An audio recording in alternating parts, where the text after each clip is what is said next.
Galactic Empire terrified, you mean that wasn't their full army? Scene 1, The War Room of the Galactic Empire. The Great Hall of the Galactic Empire's Supreme Command trembled with tension. Admiral Vos Kareth, a 7-foot reptilian commander with scales the color of deep space, stood before the holographic display. His 4 generals, beings from 14 different conquered worlds, studied the glowing map with wide, horrified eyes. Report, Kareth growled.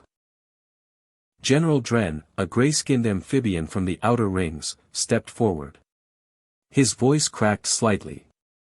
Supreme Admiral, the human force at Kepler Station has been eliminated. Kareth narrowed his vertical pupils. Eliminated? You mean they were eliminated? 300 of our finest warships against their pitiful defense fleet. Dren swallowed hard.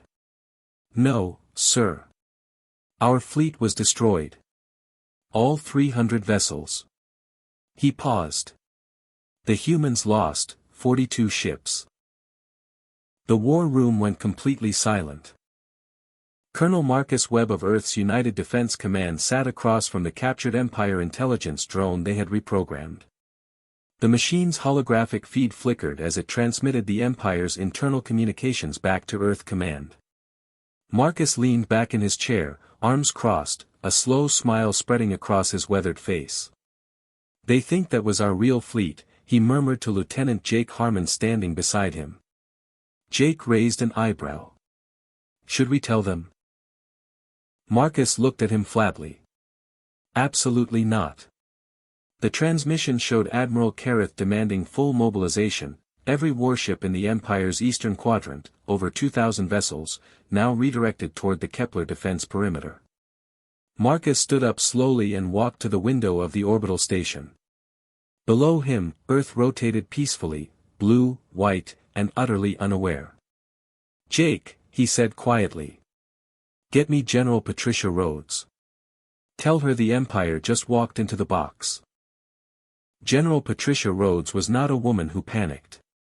At 61 years old, with 30 years of service and 2 wars behind her, she had the calm stillness of someone who had already considered every terrible outcome and made peace with all of them. She stood at the center of Earth's true command, a facility buried 3 miles beneath the Nevada desert that no Empire spy had ever found. Around her were not 42 ships. Around her were 900. Plus the autonomous drone fleets. Plus the railgun platforms hidden in the asteroid belt. Plus the 17 experimental carrier-class vessels that had never once fired a weapon in visible combat, because they had never needed to. General, her aide, Captain Daniel Torres, spoke carefully. The Empire's 2,000 ships are now in formation at the Kepler perimeter. They're demanding Earth's unconditional surrender. Rhodes didn't blink. Give them our standard stall response. Tell them we need 48 hours to consider their generous offer. Torres almost smiled. And what do we do with 48 hours? Rhodes finally turned from the display. We let them count what they're looking at, she said. 42 destroyed ships. 1 small station. They think we're broken. She picked up her command tablet. Begin Phase 2. It was a human transmission that broke Admiral Kareth. Not a battle. Not a weapon. Just a message, delivered openly, on all frequencies, in perfect Imperial standard, from General Patricia Rhodes herself. Her face was calm. Almost bored. Admiral Kareth. You have positioned 2,112 vessels at our Kepler perimeter. I want you to understand something before this goes further. The 42 ships you destroyed at Kepler Station were a border patrol unit. A routine rotation. What you engaged was not our military. She paused and let that sit. It was our traffic. The war room erupted. Generals shouted. Advisors scrambled. Dren actually dropped his data tablet.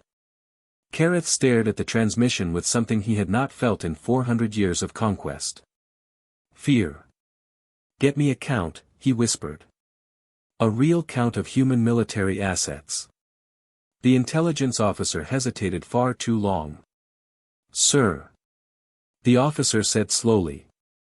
Our estimates suggest.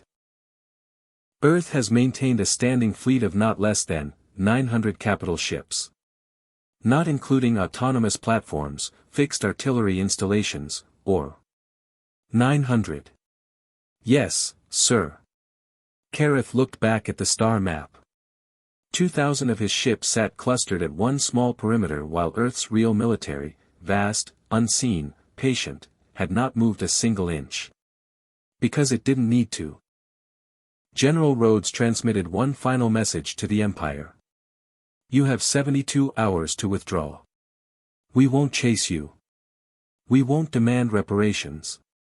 We are a patient species, Admiral. She leaned slightly closer to the camera. But we have been patient long enough. Back on Earth, Captain Torres exhaled slowly. You think they'll leave? Rhodes set down her tablet. They'll leave, she said simply. Because for the first time in their history, they genuinely don't know what we're capable of. She looked out at the stars. And neither do we.